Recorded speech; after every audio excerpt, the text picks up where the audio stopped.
Hello नमस्कार, मेरा नाम है अंकित और आप देख रहे हैं झारखंड लेटेस्ट समाचार। आइए जानते हैं झारखंड की 20 बड़ी खबरों को सिर्फ 10 मिनट में। उससे पहले अगर आपने चैनल को सब्सक्राइब नहीं किया है तो चैनल को सब्सक्राइब कर लीजिए। धन्यवाद।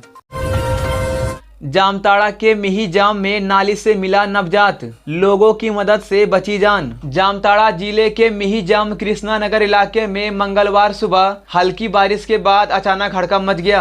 नाली से एक बच्चे की रोने की आवाज आई। आवाज सुनते ही स्थानीय लोग वहां जमा हो गए। जब लोगों ने नाली में झांका तो देखा कि अंदर एक नवजात शिशु पड़ा है। लोगों ने तुरंत इसकी सूचना मिहिजाम पुलिस को दी। सूचना मिलते ही थाना प्रभारी विवेकानंद दुबे खुद टीम के साथ मौके पर पहुंचे और बच्चों को बड़ी सावधानी से नाली से बाहर निकाला। बच्चे के सुरक्षित बाहर आने पर वहां मौजूद लोगों ने राहत की सांस ली। इसके बाद पुलिस ने बच्चे को तुरंत इलाज के लिए सदर अस्पताल भेजा। डॉक्टरों ने जांच की और बताया कि बच्चा पूरी तरह स्वस्थ है और उसे कोई गंभीर चोट नहीं आई है। फिलहाल बच्चा सुरक्षित है और अस्पताल प्रशासन उसकी पूरी देखरेख कर रहा है। इस घटना के बाद पुलिस ने जाँच शुरू कर दी है। सीसीटीवी फुटेज खंगाले जा रहे हैं और पुलिस यह पता लगाने की कोशिश कर रही है कि आखिर मासूम को नाली में किसने और क्यों छोड़ा। झारखंड में 11 जिलों में भारी बारिश, बंगाल की खाड़ी में बना लो प्रेशर। सोमवार की रात से झारखंड के कई जिलों में मौसम बदल गया। तेज हवाओं और बिजली चमकने के साथ कई जगहों पर जोरदार बारिश हुई। रांची, हजारीबाग, धनबाद, गिरिडीह, रामगढ़, बोकारो समेत 11 जिलों में बारिश का दौर जारी है। कहीं रुक रुक कर तो कहीं लगातार बारिश हो रही है। मौसम विभाग के मुताबिक बंगाल की खाड़ी में लो प्रेशर का क्षेत्र बन रहा है। इसका असर सीधे झारखंड पर पड़ रहा है। 2 से 5 सितंबर तक राज्य के कई हिस्सों में बादल छाए रहेंगे और हल्की से मध्यम बारिश होगी। कभी कभी 30 से 40 किलोमीटर प्रति घंटे की रफ्तार से तेज हवाएं भी चल सकती है। अब तक झारखंड में 1012 mm बारिश दर्ज की गई है, जो सामान्य से 27% ज्यादा है। सिर्फ रांची जिले में ही 1288 mm बारिश हो चुकी है, जो सामान्य से 56% ज्यादा है। मौसम वैज्ञानिकों का कहना है कि इस बार अक्टूबर के बीच में मानसून विदा होगा, यानी 15 अक्टूबर तक राज्य में बारिश की संभावना है। सितंबर में अच्छी बारिश होने की उम्मीद है और अगर कुछ दिन तेज बारिश हुई तो सितंबर का कोटा जल्दी पूरा हो जाएगा।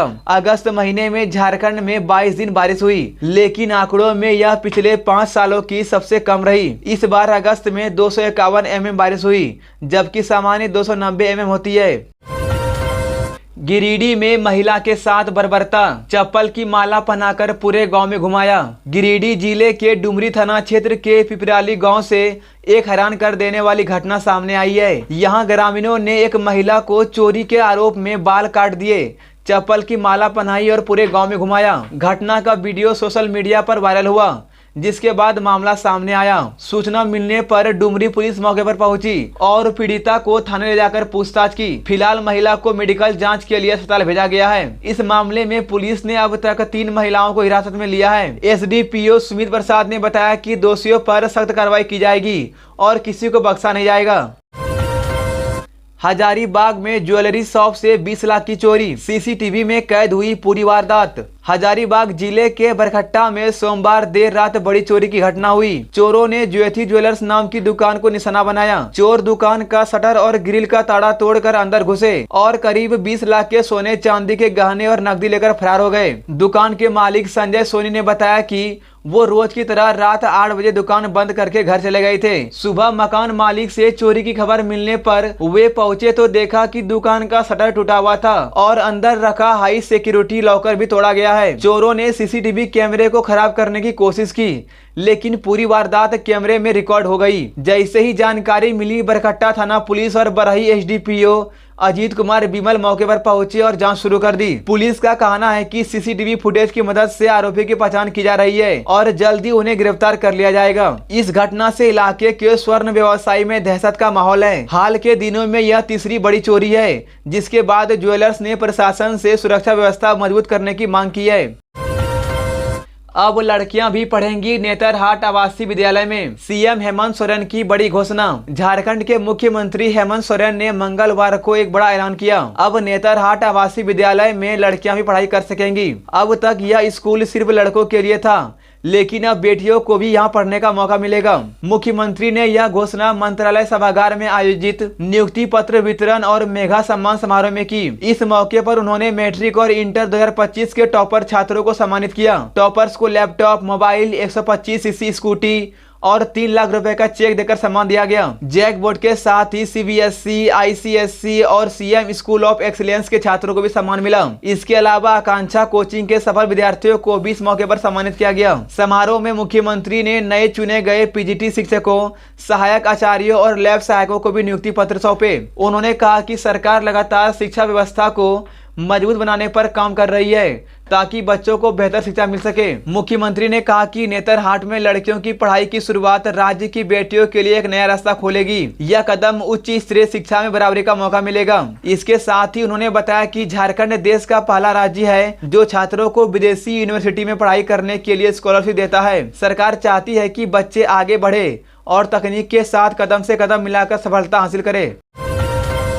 लातेहार में दर्दनाक सड़क हादसा, 2 युवकों की मौत, परिवार में मातम। लातेहार जिले में सोमवार और मंगलवार को 2 अलग अलग जगहों पर सड़क हादसे हुए। इन हादसों में 2 युवकों की मौत हो गई, जिससे उनके परिवार में कोहराम मच गया। पहली घटना सोमवार रात की है।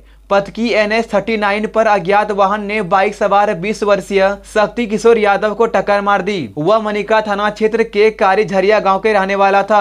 टक्कर इतनी तेज थी कि मौके पर ही उसकी मौत हो गई। दूसरी घटना मंगलवार को रांची डाल्टनगंज NH 39 पर CRPF कैंप के पास हुई। यहाँ 22 वर्षीय अमित राज की मौत हो गई। वह गढ़वा जिले के मंडरा गाँव का रहने वाला था। अमित के पिता संजय राम जमशेदपुर में SI के पद पर तैनात है। बताया जाता है कि अमित बाइक से रांची जा रहा था, तभी अचानक एक तेज रफ्तार वाहन ने उसे टक्कर मार दी। हादसे की सूचना पर पुलिस मौके पर पहुंची और सबको पोस्टमार्टम के लिए भेज दिया। थाना प्रभारी ने बताया कि दोनों ही मामलों में टक्कर मारने वाले वाहनों की तलाश की जा रही है। इन घटनाओं के बाद दोनों परिवारों में मातम छा गया है। गाँव के लोग भी गहरे दुख में हैं और परिवार को ढांढस बढ़ा रहे हैं। अमन साहू गैंग का बड़ा खुलासा, मयंक सिंह ने ATS को बताई पाकिस्तान कनेक्शन की सच्चाई। झारखंड में चर्चित अपराधी अमन साहू गैंग से जुड़े सुनील मीना उर्फ मयंक सिंह की 6 दिन की रिमांड पूरी हो गई है। रिमांड खत्म होने के बाद उसे रामगढ़ जेल भेज दिया गया है। पूछताछ के दौरान मयंक सिंह ने ATS को कई चौंकाने वाले राज बताए। उसने स्वीकार किया कि अमन साहू गैंग का सीधा कनेक्शन पाकिस्तान से रहा है। मयंक ने बताया कि झारखंड में कोयला कारोबारी, ठेकेदार, जमीन कारोबारी और ट्रांसपोर्टर से वसूला गया पैसा हवाला के जरिए पाकिस्तान भेजा जाता है। वहीं से गैंग के लिए हथियार खरीदे जाते हैं। ATS सूत्रों के अनुसार गैंग का पैसा पहले यूरोप भेजा जाता था, फिर मलेशिया और थाईलैंड के रास्ते मयंक सिंह तक पहुंचता था। मयंक ने खुद माना कि वह मलेशिया में एक रेस्टोरेंट कर्मचारी के पास ये पैसा पहुंचता था। वही कर्मचारी आगे पाकिस्तान के हथियार सप्लायर तक पैसा भेजता था। इसके बाद गैंग को हथियार मिलते थे। जानकारी के मुताबिक मयंक सिंह पर सिर्फ झारखंड में ही 48 मामले दर्ज हैं, जिनमें लेवी और रंगदारी की घटनाएं शामिल हैं। इसके अलावा उसके खिलाफ कई अन्य राज्यों में भी आपराधिक केस दर्ज हैं। 23 अगस्त को उसे अजरबैजान से रांची लाया गया था। इसके बाद अदालत से ATS को 6 दिन की रिमांड मिली थी। अब रिमांड खत्म होने के बाद उसे रामगढ़ जेल भेज दिया गया है। झारखंड के लेटेस्ट न्यूज को सबसे पहले देखने के लिए हमारे चैनल को सब्सक्राइब जरूर करें।